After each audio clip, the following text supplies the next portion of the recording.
सभी विद्यार्थियों को वंदे मातरम। मैं विकास श्रीवास्तव विक्रमादित्य आईएएस गोरखपुर के यूट्यूब चैनल पर आपका स्वागत करता हूं।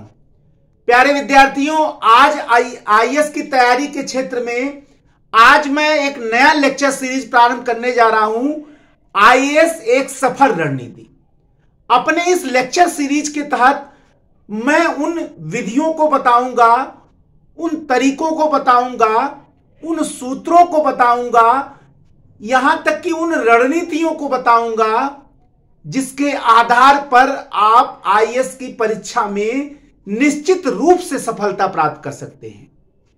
अपने 20 साल के तैयारी के अनुभव के दौरान मैंने जो सीखा, मैंने जो जाना, मैंने जो पढ़ा और यहां तक कि जो मैंने 20 साल तक अनुभव किया, उन समस्त अनुभवों को मैं आपसे शेयर करना चाहता हूं। अनुभव या रणनीतियां या सूत्र या आदर्श या लक्ष्य या विधियां या तरीके केवल वही नहीं बता सकते हैं जो परीक्षा में सफल हुए हैं। असल में सिविल सेवा की परीक्षा की तैयारी के लिए सबसे बढ़िया मार्गदर्शक वह है जिसने अपनी तैयारी के दौरान एक लंबा अनुभव लिया हो। अनुभव के दौरान भले ही उसे सफलता नहीं मिली हो, लेकिन वो अपने असफलताओं से उसने इतनी सीख लेकर ये जरूर जान गया है कि आखिर सफलता कैसे प्राप्त की जा सकती है। अपने संघर्षों के माध्यम से, अपने परिश्रम के माध्यम से, अपने समर्पण के माध्यम से, अपने लगन के माध्यम से एक लंबे समय तक तैयारी करने वाला मार्गदर्शक निश्चित ही यह जान पाता है कि वास्तव में तैयारी का आदर्श क्या है, तैयारी का तरीका क्या है, तैयारी की रणनीति क्या है। अपने इन्हीं अनुभवों के तहत मैंने भी इस लेक्चर सीरीज को प्रारंभ किया है और इसके तहत मैं लगातार कई सारे लेक्चर वीडियो दूंगा। अगर इस लेक्चर्स वीडियो को सभी लोग जो भी पूरे लगन, समर्पण और श्रद्धा के साथ आईएएस की तैयारी करना चाहते हैं और आईएएस बनना चाहते हैं, पीसीएस बनना चाहते हैं या स्टेट सिविल सर्विसेज परीक्षा प्राप्त करना चाहते हैं या कोई भी प्रतियोगिता परीक्षा पास करना चाहते हैं, वो निश्चित ही इन रणनीतियों को का अनुसरण करके निश्चित ही उसको प्राप्त कर लेंगे। ये मेरा पूरा विश्वास है। अपने इस लेक्चर सीरीज के तहत मैंने अन्य जगहों से भी जानकारी आपको बताने का प्रयत्न किया है। बहुत सारे इसमें टॉपर्स के भी अनुभवों को मैं बताऊंगा, उनके लेक्चर्स, उनके अक्षरशः शब्दों का यहां उच्चारण करूंगा। इसके अलावा मैं उन तमाम स्रोतों को बताऊंगा जहां से आपको तैयारी करनी है। पूरे सिलेबस का डिस्कशन करूंगा, कैसे विषय लेना है, क्या पढ़ना है, क्या छोड़ना है, ठीक है, क्या नोट्स कैसे बनाना है, कैसे आपको किताबों को एकत्र करना है, कोचिंग लेना है या नहीं लेना है, घर से आप कैसे तैयारी करेंगे, जॉब में रहकर आप सिविल सेवा की तैयारी कैसे करेंगे। यानी कि यह एक ऐसा लेक्चर सीरीज होगा जो किसी भी ऐसे विद्यार्थी के पास जिसके पास साधन है या नहीं है, या जिसको कहीं से गाइडेंस नहीं मिल पा रहा है, जिसके मन में सपने तो हैं लेकिन उस सपनों को कैसे ही साकार किया जाए इसकी रणनीति नहीं है, जिसको गाइड करने वाला नहीं कोई है, या जिसके पास है भी तो नहीं समझ पा रहा है, या जो बार बार असफल हो रहा है, या जो सारी रणनीतियों का प्रयोग करने के बाद भी सफलता का मार्ग नहीं प्रशस्त कर पा रहा है। ऐसे तमाम परीक्षार्थियों के लिए जो प्रतियोगिता परीक्षा की तैयारी के दौरान कहीं न कहीं किसी समस्या के शिकार हो रहे हैं, उन तमाम परीक्षार्थियों के लिए, उन तमाम विद्यार्थियों के लिए मैं अपना इस लेक्चर सीरीज को ला रहा हूं। और मुझे आशा ही नहीं, पूरा विश्वास है कि मेरा यह लेक्चर सीरीज आप लोगों के जीवन में आपके सपनों को साकार करने के लिए एक ब्रह्मास्त्र का कार्य करेगा। और मैं अपने इस लेक्चर सीरीज के तहत पूरा उम्मीद रख रहा हूं कि निश्चय ही और कहां तक मैं सफल हुआ आप कमेंट के माध्यम से आप जरूर बताइएगा हमें। अगर मुझे इसमें कुछ सुधार करना होगा तो मैं सुधार भी करूंगा। कोई भी व्यक्ति परफेक्ट नहीं होता है, लेकिन निश्चय ही हर व्यक्ति, देखिए इसमें कभी नहीं जाया जाता कि उस व्यक्ति के परिणाम क्या है, आप उस व्यक्ति का परिणाम क्या हुआ, कहां तक वो पाया, आपको ये जरूर देखना चाहिए कि वो क्या चीज हमें बता रहा है, उसका परिश्रम क्या है, उसका अनुभव क्या है, या उससे हम कुछ सीख सकते हैं या नहीं। वैसे सीखने की प्रक्रिया आप किसी से भी कर सकते हैं। ऐसा नहीं है कि सीखने वाला कोई सफल व्यक्ति हुआ, कोई कलेक्टर हुआ, कोई डीएम हुआ, कोई टॉप किया हो, आप उससे ही सीखेंगे। आप निश्चय ही सीखने के लिए उस व्यक्ति के अनुभव का स्तर क्या है, उस व्यक्ति के परिश्रम का स्तर क्या है, उस व्यक्ति ने कितना समय दिया है उस कार्य के लिए, निश्चित ही इसको जानना बहुत आवश्यक है। और अपने तमाम अनुभव के माध्यम से मैं जिन चीजों को निकाल के लाया हूं, उसी को मैंने एक लेक्चर सीरीज में तय किया है, आईएएस एक सफल रणनीति। उसके तहत सबसे पहला जो मैंने आज टॉपिक लिया है, योजनाबद्ध तैयारी। यानी सिविल सेवा की परीक्षा जब सबसे पहले आप तैयार करने जाएंगे तो सबसे पहले एक योजना का निर्माण करेंगे। आपको जान के आश्चर्य होगा, वर्षों तैयारी करने के बाद भी लड़का यह समझ नहीं पाता है कि क्या पढ़ना है, कैसे पढ़ना है, कहां से पढ़ना है, कितना पढ़ना है, कैसे मूल्यांकन करना है, कैसे परीक्षण करना है, कैसे एग्जाम में पेपर पढ़ना है, कैसे पेपर देना है, कैसे प्रश्नों को लिखना है, कैसे प्रश्नों का मूल्यांकन करना है, ये वो समझ ही नहीं पाता है।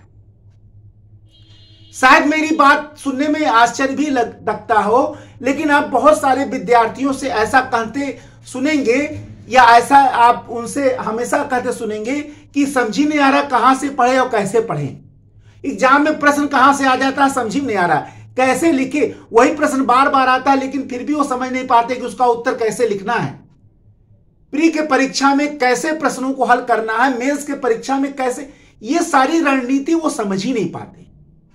बहुत सारे ऐसे परीक्षार्थी हैं। मैं ये नहीं कह रहा हूं कि उनके योग्यता में कमी है, मैं ये नहीं कह रहा हूं कि उनके उत्साह में कमी है, क्षमता में कमी है, लेकिन मैं ये जरूर कह रहा हूं कि इन तमाम अनंत जानकारी के स्रोत होने के बावजूद भी सही जानकारी की कमी आज भी है।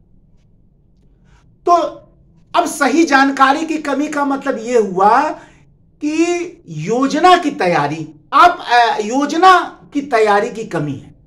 आप इसको ऐसे ही कल्पना करें जैसे आप कोई बच्चा किसी व्यक्ति के घर में सारे सामान रखे हुए, भोजन पकाने के सारे सामान हैं, लेकिन अगर उसे मालूम ना हो कि मसाला कहां है, दाल कहां है, चावल कहां है, आटा कहां है, तेल कहां, अगर उसे यह ना मालूम हो, सामान सारे भरे हैं घर के अंदर लेकिन उसे यह नहीं मालूम है कि ये सारे सामान कहां कहां है, तो एक छोटे से कार्य करने के लिए या भोजन बनाने के लिए उसको घंटों लग जाएंगे, या बन भी नहीं पाएगा भोजन, क्योंकि उसको सही वस्तु का सही स्थान मालूम नहीं।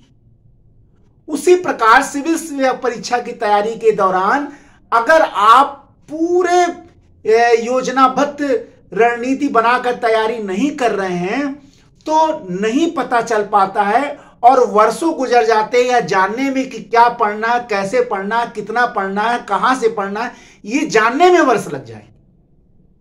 इसलिए सबसे पहली बात यह है कि हम लोग को तैयारी योजनाबद्ध करनी है। तो आईएएस एक सफल रणनीति में सबसे पहली रणनीति जो आज हम ले रहे हैं वो है एक योजनाबद्ध तैयारी। आज हम लोग इस वाई फैक्टर को जानने का प्रयत्न करेंगे, पी फैक्टर को जानने का प्रयत्न करेंगे कि अपने इस टास्क के तहत, योजनाबद्ध तैयारी के तहत हमें क्या जानना है।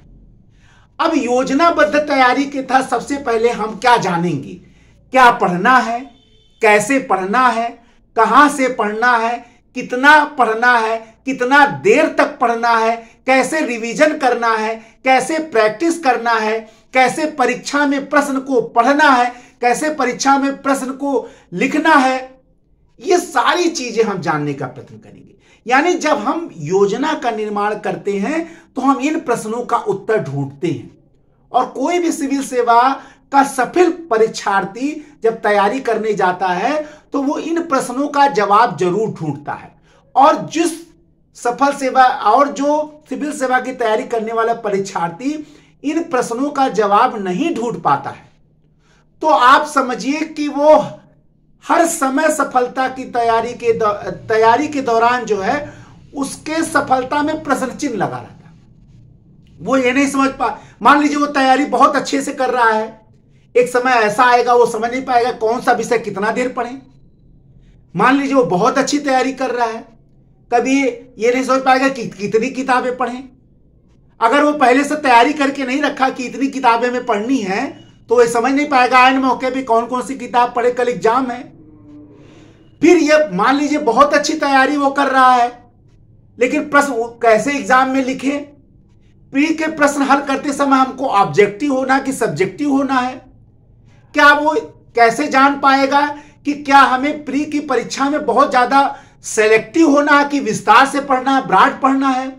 मेंस के परीक्षा में सेलेक्टिव होना है कि प्री के परीक्षा में सेलेक्टिव होना है, ये वो नहीं जान पाएगा। यानी कि जब आप तैयारी योजनाबद्ध करते हैं, यानी तैयारी करने के पहले आप एक निश्चित योजना बना लेते हैं, एक निश्चित योजना का निर्माण कर लेते हैं, तो निश्चित ही आपको मालूम चल जाता है क्या पढ़ना है, कैसे पढ़ना है, कहां से पढ़ना है, कितना पढ़ना है, कितनी देर पढ़ना है, कैसे रिवीजन करना है, कैसे प्रैक्टिस करना है, ये सारी चीजें क्या आपको पता चल जाएगी। इसलिए जब भी आप परीक्षा की तैयारी करें, सिविल सेवा परीक्षा की तैयारी करें, तो सबसे पहले एक सटीक योजना का निर्माण कर दें। भारत जब आजाद हुआ तो संसाधन कम थे, लक्ष्य ज्यादा थे, लोगों की अपेक्षाएं बहुत ज्यादा थी, लोगों की आकांक्षाएं बहुत ज्यादा थी। समस्त जन समुदाय सरकार की ओर उम्मीद भरी निगाहों से देख रही थी। सरकार के पास स्रोत कम था, साधन कम था। भारत सरकार इस पसोपेश में फंसी हुई थी कि कैसे इन आकांक्षाओं, इन अपेक्षाओं, इन उम्मीदों, इन लक्ष्यों को कैसे पूरा किया जाए। और ये वही समय था जब सरकार ने योजनागत विकास की प्रणाली को अपनाया, और योजनागत विकास की प्रणाली के तहत पंचवर्षीय योजनाएं बनाई गई। एक निश्चित लक्ष्य को निश्चित समय में सीमित संसाधनों के माध्यम से प्राप्त करने की जो रणनीति अपनाई गई, उसी को कहा गया प्लानिंग या योजना या नियोजन। और आज आप देखिए एक विशाल इंफ्रास्ट्रक्चर अगर भारत में दिख रहा है, तो पंचवर्षीय योजनाओं के योगदान को भुलाया नहीं जा सकता।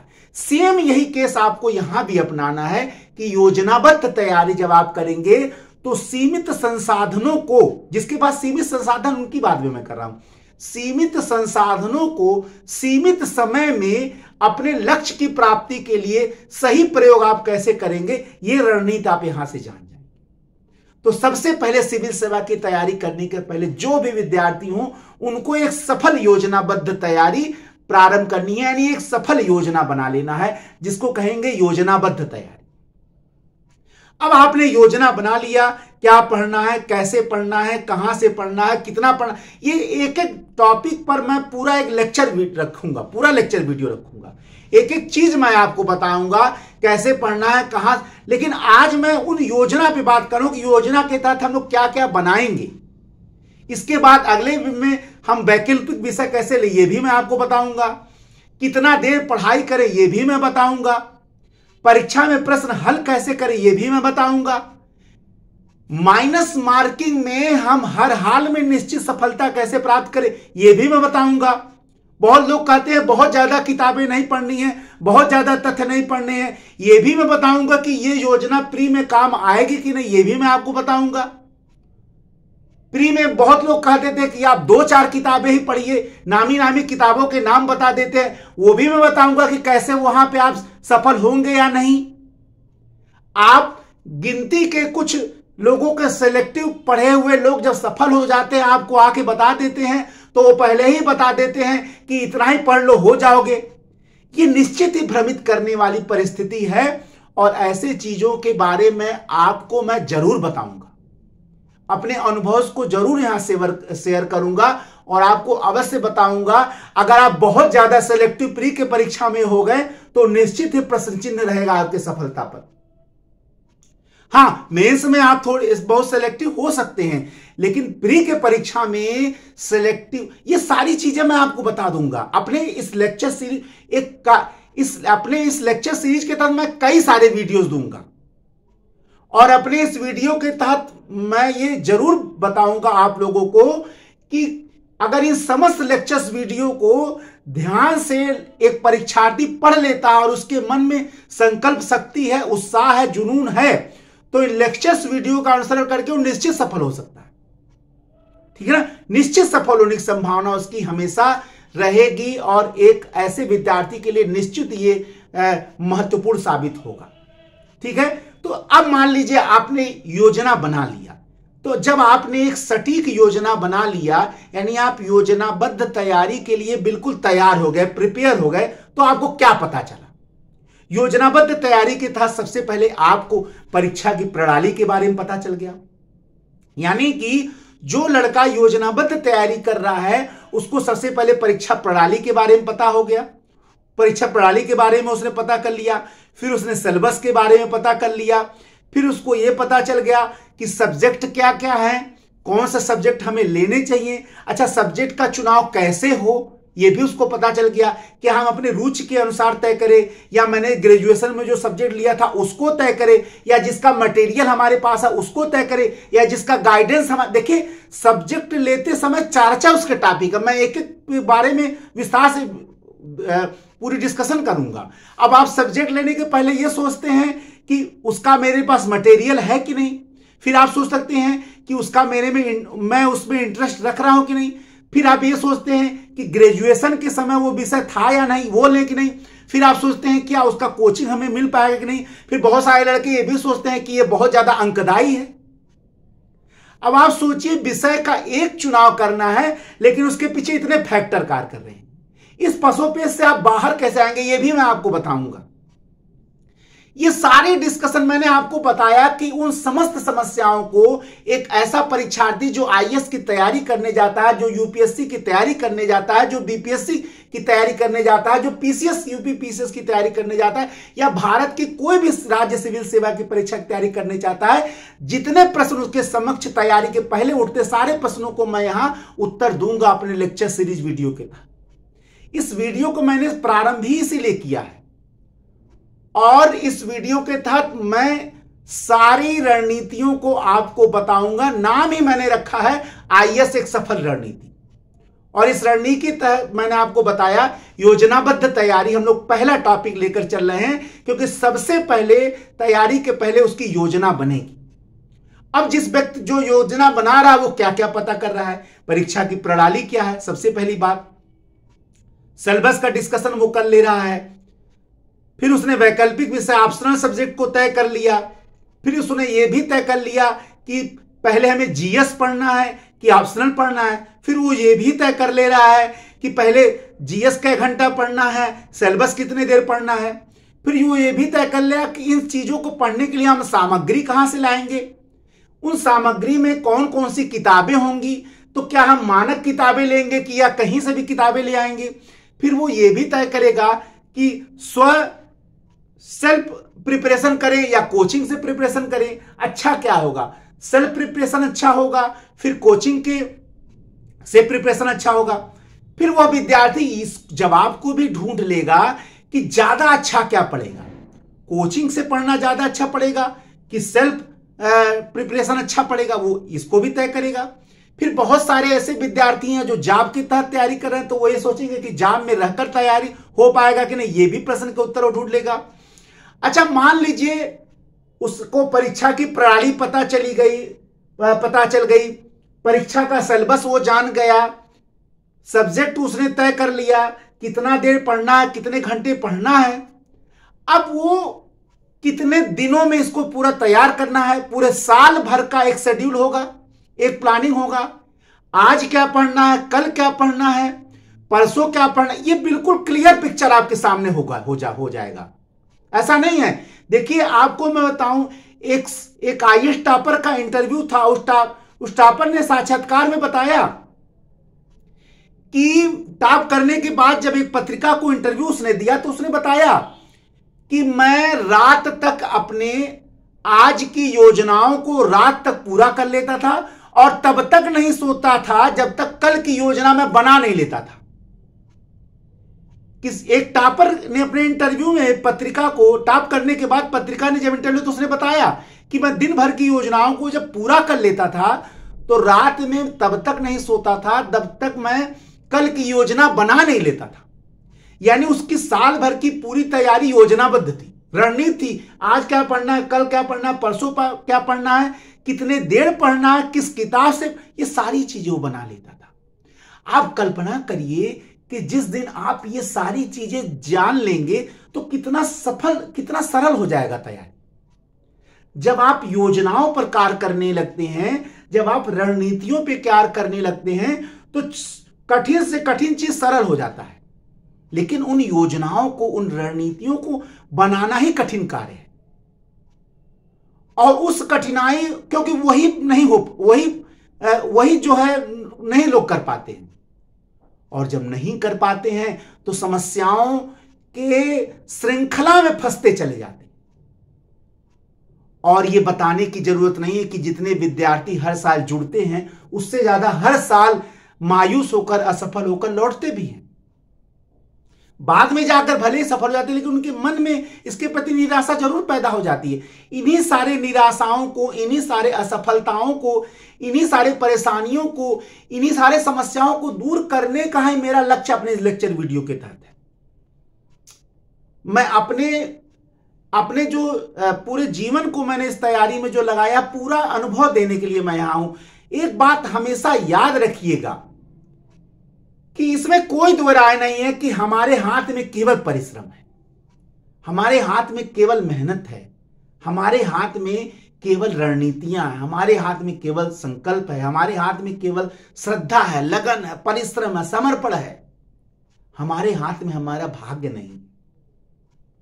निश्चय ही जिस विषय की हम तैयारी करने जाते हैं वो हमारी किस्मत में होना भी चाहिए, लेकिन हम किस्मत जानते नहीं, हम भाग्य जानते नहीं, हम अपना नसीब तो जानते नहीं है। तो हमारे हाथ में क्या है? केवल परिश्रम।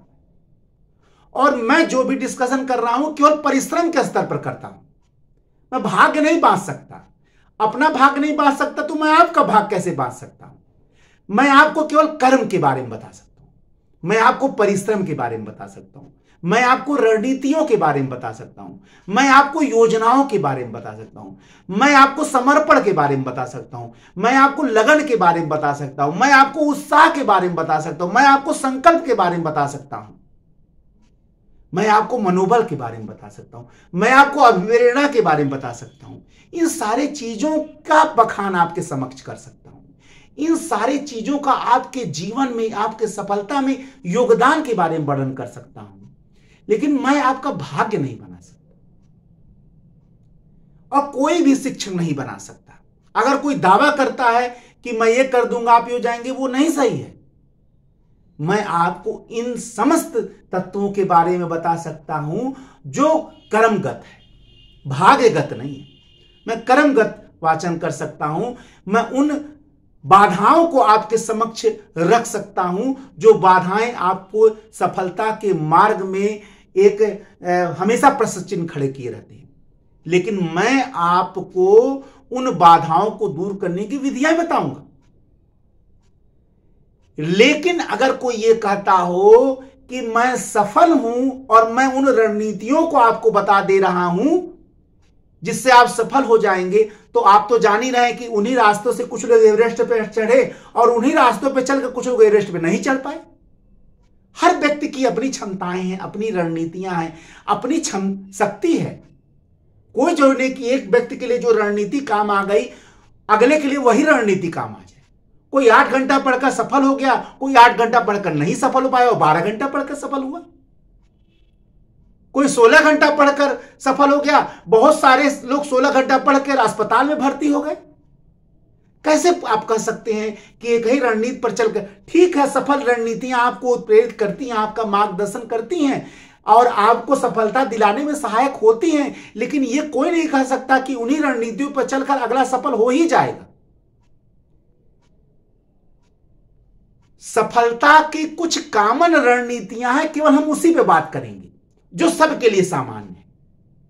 अब आप बताइए, कुछ लोग कहते हैं कि एक सब्जेक्ट निश्चित हो जाना चाहिए और हमेशा पहले से रणनीति बनी रहनी चाहिए, लेकिन एक आईएएस टॉपर नागराजन थे, वो जितने अटेम्प्ट दिए हर अटेम्प्ट में उन्होंने अपने सब्जेक्ट को चेंज कर दिया और लास्ट अटेम्प्ट में जाके वो टॉप कर गए। हर अटेम्प्ट में उनका सिलेक्शन होता था, लेकिन वो एलाइट रहते थे, लेकिन लास्ट अटेम्प्ट में वो टॉप कर गए और हर साल वो सब्जेक्ट बदलते थे। क्या ये कॉमन निष्कर्ष हो सकता है? हर साल आप सब्जेक्ट बदल दे, हर साल आप सेलेक्ट होते चले जाएं। ये एक एक्सेप्शनल एग्जाम्पल है। ये एग्जाम्पल हर व्यक्ति पर लागू नहीं हो सकता है। इसलिए अपने इस लेक्चर सीरीज के तहत मैं यही बताने का प्रयत्न करूंगा कि आपको उन रणनीतियों के बारे में जानना है जो कॉमन है, जिनका संबंध शुद्ध परिश्रम से है, शुद्ध समर्पण से है, शुद्ध लगन से है।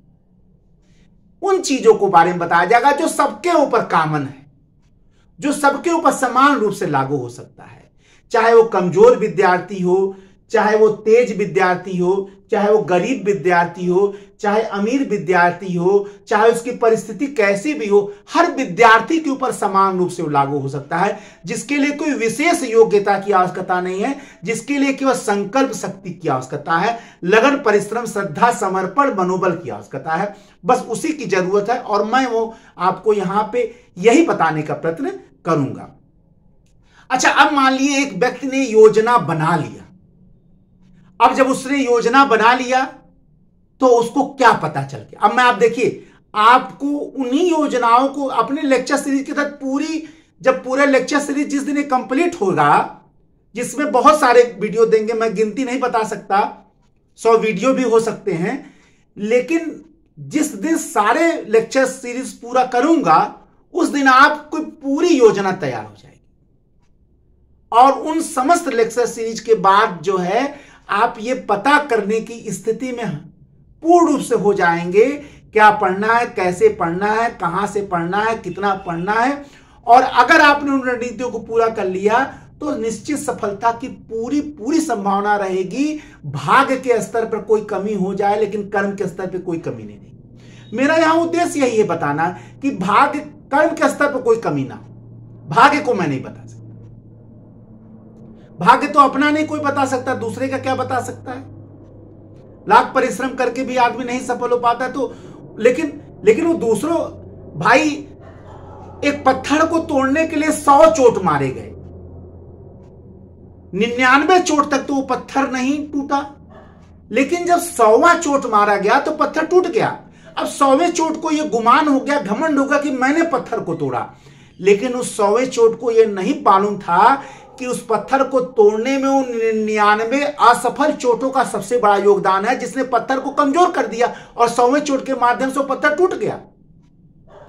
इसलिए आप ये कभी नहीं कह सकते हैं कि सफलता के पीछे कितनी असफलताएं छुपी होती हैं, कितने असफल प्रयास छुपे होते हैं, तब जाकर एक सफलता मिलती है। इसी तरह आप सिविल सेवा में केवल सफल लोगों को मूल्यांकन नहीं कर सकते हैं, उन असफल लोगों के भी अनुभव का आप फायदा उठा सकते हैं, जो अपने असफलताओं के माध्यम से उस ज्ञान को, उस अनुभव को संचित कर चुके हैं जो आपको सफल बना सकते हैं।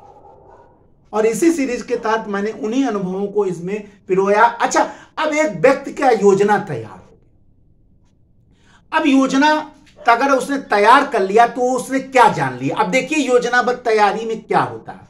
सबसे पहले तो परीक्षा की प्रणाली जान लिया, अब आपका योजना तैयार हो गया। अब योजनाबद्ध तैयारी मैंने बताया आपको कि क्या क्या जानता है, अब योजना में वो क्या क्या ढूंढ रहा है ये भी मैंने बताया। अब मान लीजिए एक योजना तैयार हो गया। अब जब योजना तैयार हो गया तो उस परीक्षार्थी को क्या पता चल गया? पहला, परीक्षा की प्रणाली को जान लिया। दूसरा, वह परीक्षा के सिलेबस के बारे में जान लिया कि सिलेबस, परीक्षा की प्रणाली जान लिया कि प्रारंभिक परीक्षा होता है, मुख्य परीक्षा होता है, इंटरव्यू होता है। फिर वो सिलेबस जान लिया, सिलेबस में कौन कौन से विषय आते हैं, सिलेबस में कहां कहां से वो सारे हमारे परीक्षा में प्रश्न आते हैं, ये सारी चीजों को उसने विधिवत जान लिया। सिलेबस डिस्कशन एक बड़ा डिस्कशन, उसको मैंने बताऊंगा, पूरा विस्तार से वो जान लिया। इसके बाद क्या हुआ? इसके बाद उसने यह भी जान लिया कि मुझे कौन सा विषय लेना है, किस आधार पर उसने निर्णय लिया विषय लेना। इसके बाद विषय का क्लियरेंस होगा कि बहुत लोग विषय बदलते रहते, वो ये भी जान लिया। अगर वो रणनीति से सही चला तो वो जान गया, वो सही रणनीति से तैयारी करने वाला व्यक्ति ये जान जाता है कि मेरे लिए कौन सा विषय सही है। अब वो चाहे रुचि अभिरुचि के अनुसार भी विषय हो, चाहे वो आपके ग्रेजुएशन के विषय के आधार पर हो, चाहे वो अंकदायी विषय के आधार पे हो, चाहे जिस आधार पे हो, लेकिन आपने सटीक निर्णय लिया कि आपको क्या ऑप्शनल लेना है। इसके बाद आपको यह भी पता चल गया कि सामग्री, हम इन तैयारी के लिए सामग्री मटेरियल्स कहां से लाएंगे, किताब से पढ़ेंगे कि नोट से पढ़ेंगे। अगर मान लीजिए वो सामग्री आपके पास है वो अपर्याप्त है तो और सामग्रियों को आपने जुटा लिया, वो भी आप तय कर लेंगे। इसके बाद आप यह भी तय करने की स्थिति में आ जाएंगे कि रेडीमेड मटेरियल से पढ़ें या स्वयं मटेरियल बनाएं। मेरे पास जितनी सामग्री है क्या उसी से पढ़ लें या उस सामग्री के लिए मैं अपना नोट्स बनाऊं।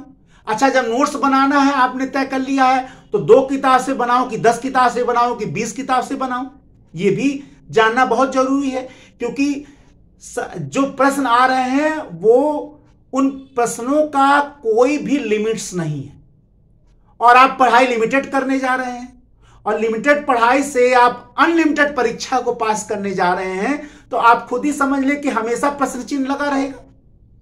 क्या कोई टॉपर जो आज टॉप करने के बाद इतनी रणनीतियों को बताता है, आप मुख्य परीक्षा में जब वो टॉप नहीं किया था और उस समय आप उससे जाकर पूछते क्या आप टॉप करने वाले हैं, तो उत्तर उनका क्या होता है ये आप आसानी से जान सकते हैं। एक टॉपर जो टॉप होने के बाद इतनी रणनीतियों को बता रहा है, क्या मेंस की परीक्षा में आप उससे पूछते कि आपके बारे में, आपके भाग्य का मैं वाचन कर रहा हूं कि आप टॉप करने वाले हैं, तो इस बात को मानता, शायद आपसे नाराज हो जाता हो या लड़ाई झगड़ा करने को तैयार हो जाता, क्योंकि उस समय परिस्थिति तो बिल्कुल अलग होती है। तो हम लोग रणनीतियों को ही तय कर सकते हैं। आने के बाद तो जो बोल दे रहा है वो उसकी रणनीति तो सब मानी जा रही है। टीम इंडिया जब जीतती है तो सारी कमियां छिप जाती हैं, लेकिन टीम इंडिया जब हारती है तो बड़े से बड़े खिलाड़ी को भी लांछित कर दिया जाता है, उसके अंदर एक नहीं बल्कि 1000 बुराइयां निकाल दी जाती हैं और अगले बार जब वो शतक मार देता है तो उस खिलाड़ी की में केवल अच्छाई देती हैं, ये भूल जाते हैं कि पिछले बार कितनी बुराई उसकी की गई थी। ऐसी प्रणाली हमें नहीं लाना है, हमें उन योजनाओं को तय करना है, उन चीजों को जानना है जो सर्वकालिक हो, जो सब पर लागू हो। केवल हमें उन रणनीतियों को नहीं बता देना।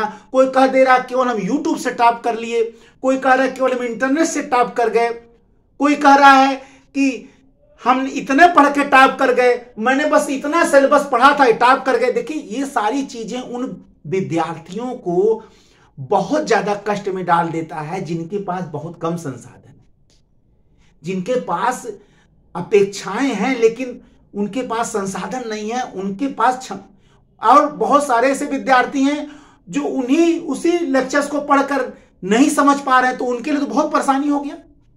ऐसा नहीं कि वो बुद्धि से कम है या योग्यता से कम है।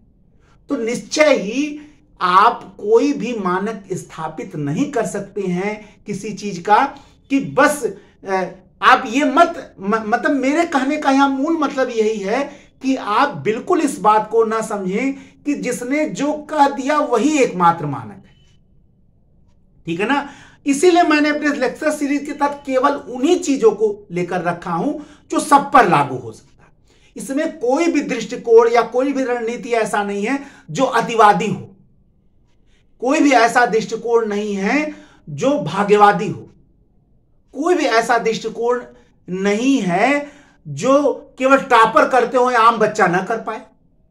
मैंने इसको कमजोर से कमजोर विद्यार्थी भी इन रणनीतियों को अपने पर लागू करेगा और तेज से तेज विद्यार्थी भी अपने ऊपर लागू करेगा। बस इन्हीं रणनीतियों को कर्मगत, मैंने अपने पूरे लक्ष्य को कर्मगत रखा है, श्रमगत रखा है, कहीं भी भाग्यगत नहीं रखा है, ठीक है ना।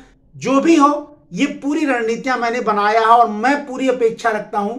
चलिए खैर, अब तो ये पता चल गया कि वो सिलेबस का उसने डिस्कशन कर लिया, फिर वैकल्पिक विषय का डिस्कशन कर लिया, सामग्री कहां से लाना है, नोट्स कैसे बनाना है, ये सारी क्लियरिटी हो गई।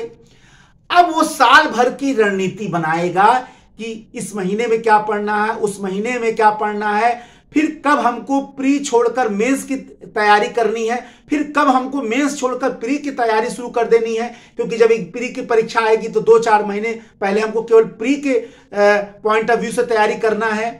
फिर प्री और मेंस के बीच का जो समय है उसको कैसे प्रयोग करना है, ये सारी रणनीति वो जान गया। सारी रणनीति को समझ लिया, तैयारी प्रारंभ कर रहा है। अब इसके बाद उसके समक्ष समस्या आता है कि अब उसके समझ ये भी समस्या है कि भाई तैयारी अपने कर रहे हैं या बहुत चीजें नहीं समझ में आती हैं, तो क्या इसके लिए कोचिंग लिया जाए, ये भी वो समझेगा। अच्छा, सबस तैयारी जब हो गई तो मूल्यांकन कैसे वो करेगा। मान लीजिए साल भर उसने जम के तैयारी किया, चाहे अपने किया, चाहे स्रोतों से लाया, चाहे वो कोचिंग पढ़ा, जो भी किया। अब पता कैसे चलेगा कि मैं जो तैयारी किया हूं वो सही दिशा में है या नहीं। उसके लिए तो सबसे बड़ी जो तरीका है वो मूल्यांकन है। अच्छा, आप मूल्यांकन सीरीज में देखते होंगे, चाहे वो प्रकाशन की किताबें हो, चाहे वो टेस्ट पेपर्स की किताबें हो, चाहे किसी कोचिंग से हो, बिल्कुल आधे से ज्यादा प्रश्न जो पहले आ चुके हैं वो भी रहते हैं। दूसरी बात जो है, ज्यादातर प्रश्न में दोहराव भी रहता है। कैसे मूल्यांकन हो पाएगा कि हम सही दिशा में। अच्छा, फिर हम प्री के परीक्षा में किस प्रकार से मूल्यांकन करेंगे, वहां हमारा नेचर ऑब्जेक्टिव होगा या सब्जेक्टिव होगा। तो मेंस की परीक्षा में हम मूल्यांकन कैसे करेंगे। मान लीजिए हमारे पास कोई भी साधन नहीं है, मैं कोचिंग नहीं जा सकता, मेरे पास बहुत सारे साधन मौजूद नहीं है। देखिए, एक बात आपको हमेशा मन में बैठा लेना पड़ेगा कि जो क्लाइमेट परीक्षा भवन में बनता है वो क्लाइमेट आपके घर में या कोचिंग में तो कभी नहीं मिल पाए, क्योंकि जो इंटेंशन होता है, जो दृष्टिकोण होता है, वो हमेशा बदला रहता है। परीक्षा भवन में अलग रहता है, कोचिंग में या अपने घर पे अलग रहता है। ऐसे समय में आपको मूल्यांकन की एक स्वतः प्रणाली पैदा करनी पड़ेगी, आपको कठोर बनना पड़ेगा। आप बहुत सारे ऑब्जेक्टिव पेपर्स पहले जुटा लें, लेकिन ऑब्जेक्टिव पेपर्स आप देखेंगे कि बहुत अच्छे, इसलिए आपको अच्छे ऑब्जेक्टिव पेपर्स जुटाने पड़ेंगे अगर प्री की परीक्षा का आप मूल्यांकन कर रहे हैं। और उनको हल करिए। कैसे हल करना, यह भी तरीका मैं आपको बताऊंगा। आप लोगों को यह भी बताया जाता है कि अगर 100 प्रश्न आ रहे हैं जीएस में, तो केवल वही हल करिए जो आपको आ रहा है। मान लीजिए आपके पास 50 ही प्रश्न आपको आ रहे हैं और आपने 50 ही हल कर दिया, आप 20-30 आप रिस्क ले ही नहीं रहे हैं, तो 50 प्रश्न में अगर 10 प्रश्न भी गलत हो गया तब तो आप आउट ऑफ एग्जामिनेशन हो गए। कैसे हल करना है यह भी तरीका बहुत जानना जरूरी है। तो आप स्वतः मूल्यांकन करेंगे, वहां पता करेंगे, और आप मूल्यांकन करने के बाद आप स्वतः ही नंबर दीजिए कि आप जो है आप कठोर होकर नंबर दीजिए, बिल्कुल कि गलत है तो गलत है। ये सारी चीजें मैं आपको प्री परीक्षा का मूल्यांकन कैसे करेंगे, कहां कैसे आप मटेरियल ढूंढेंगे, सब मैं आपको बताऊंगा। अब अगर आप मेंस का मूल्यांकन कर रहे हैं तो मेंस, मान लीजिए आपने एक प्रश्न लिखा और आप ढूंढ रहे हैं कि ये सही है या गलत, कैसे मैं पता करूं। कुछ करना नहीं है, आप ये पूछिए कि आप जब प्रश्न का उत्तर लिख लीजिए, चार्ट से लिखिए, मॉडल से लिखिए या बहुत हाई क्लास का लिखिए, बस आप अपने दिल से ये पूछिए कि अगर आप एग्जामिनर होते तो कितना नंबर देते इस प्रश्न उत्तर पर। आप देखेंगे कि जैसे ही आप ये पूछेंगे कि अगर आप एग्जामिनर होते तो इस प्रश्न उत्तर पर कितना नंबर देते, आप बिल्कुल सही मूल्यांकन करेंगे और आपको पता चल जाएगा कि इसमें क्या कमी है या क्या अधिकता है, क्या अच्छाई, सब पता चल जाएगा आपको। तो मूल्यांकन महत्वपूर्ण रखता है। अब आपने मूल्यांकन कर लिया, अब आप परीक्षा भवन में बैठने के लिए तैयार हो गए, यानी जो योजनाबद्ध तैयारी कर रहा है उसको सब चीज पता चल गया कि शुरू से लेकर एग्जामिनेशन में हाल में बैठने की पहले की सारी तैयारी उसकी हो गई। अब वो एग्जामिनेशन हाल में बैठने की भी तैयारी उसके पास है कि हमें कैसे प्रश्न पढ़ना है, प्रश्न पढ़ने में कितना समय देना है, कौन से प्रश्न पहले हल करना है, पहले सरल प्रश्न हल करना है या कठिन प्रश्न हल करना है, क्या पहले प्रश्न से यह शुरू करना है कि जहां से हमको ज्यादा अच्छा प्रश्न आ रहा है वहीं से हल करना है। ये सारी चीजें वो जान रहा है। फिर वो यह भी जान रहा है कि प्रश्नों को पढ़ने में कितनी देरी लगानी है, प्रश्नों को चार्ट माध्यम से कैसे लिखना है, मॉडल के माध्यम से कैसे लिखना है, वो ये भी जानना कि समीक्षा करने पर उत्तर कैसे लिखना है, टिप्पणी करने पर उत्तर कैसे लिखना है, मूल्यांकन करने पर उत्तर कैसे लिखना है, व्याख्या करने पर उत्तर कैसे लिखना है, विवेचना करने पर उत्तर कैसे लिखना है, ये सारी चीजें वो जानना, सारे टर्मिनोलॉजी को पहले से तैयार करके रखा। और योजनाबद्ध तैयारी करने वाला व्यक्ति जब एग्जामिनेशन हॉल में घुसता है और जब वो लिखता है तो मत भूलिए वो कॉपी में प्रश्न उत्तर नहीं लिखता है बल्कि अपना भाग्य लिखता है। परीक्षा भवन में आपका लेखन ऐसा होना चाहिए कि जैसे विधाता ने आपको अपना भाग्य लेखन की शक्ति प्रदान कर दिया है। आप ऐसा लिखें कि आप अपना भाग्य लिख रहे हैं, प्रश्न का उत्तर नहीं लिख रहे हैं। मत भूलिए यह वह अवसर है जब विधाता ने आपको अपने भाग्य के लेखन का अधिकार या शक्ति दे दिया है। और जिस दिन आपके अंदर यह भावना आ जाएगी कि मैं प्रश्न का उत्तर नहीं अपितु अपना भाग्य लेखन कर रहा हूं, आप देखिएगा आपकी शक्ति दोगुनी चौगुनी हो जाएगी। और जब आप परीक्षा भवन से बाहर आएंगे तो आपका चेहरा बिल्कुल शांत और संतुष्टि से भरा रहेगा। और निश्चित ही जिस दिन शांति और संतुष्टि से आप परीक्षा भवन के बाहर आएंगे, सफलता आपके चरण को छूएगी। एक योजनाबद्ध तैयारी करने वाला, एक योजना के निर्माण के साथ तैयारी करने वाला, एक सफल योजना बनाकर तैयारी करने वाला परीक्षार्थी परीक्षा की तैयारी के प्रारंभ से लेकर एग्जामिनेशन हॉल से बाहर निकलने तक की सारी रणनीति वो जानता है। यहां तक कि वह यह भी जानता है कि एग्जामिनेशन इंटरव्यू में इंटरव्यूअर को कैसे अपनी इच्छा की ओर हम उसको मोटिवेट कर सकते हैं, कैसे हम जो है पूरे इंटरव्यू के माहौल को अपनी ओर ढाल सकते हैं। ये इंटरव्यूअर का जो इंटरव्यू विद्यार्थी देने जा रहा है, ये उसकी कला कौशल है कि पूरे इंटरव्यू बोर्ड को अपनी रुचि के विषय पर मोड़ ले, ये वो भी जानता है। तो आज मैंने अपने इस योजनाबद्ध तैयारी के टॉपिक के तहत पूरा विस्तार से आपको बता दिया और इन समस्त रणनीतियों पर मैं लेक्चर सीरीज वीडियो लाऊंगा और आपके लिए एक सफल रणनीति के तहत आईएएस की जितनी भी मैंने विधाएं हैं सब मैं आपको बताने का प्रयत्न करूंगा। जितनी भी रणनीतियां हैं, जितने भी सूत्र हैं, सफलता के जितने मंत्र हैं, सारी चीज बताने का प्रयत्न करूंगा। और ये कितना आपको अच्छा लगा, कितना आपको मेरे अनुभव से सीख मिला, ये आप कमेंट के माध्यम से जरूर हमें बताएं। इससे हमें उत्साह मिलेगा और मैं नई नई अपेक्षाओं को, नई नई लक्ष्यों को, नई नई आदर्शों को और नई नई रणनीतियों को आपके समक्ष लाने का ज्यादा से ज्यादा प्रयत्न करूंगा। एक नए लेक्चर वीडियो में आपके समक्ष मैं पुनः उपस्थित होऊंगा। तब तक के लिए जय हिंद, जय भारत, वंदे मातरम, धन्यवाद।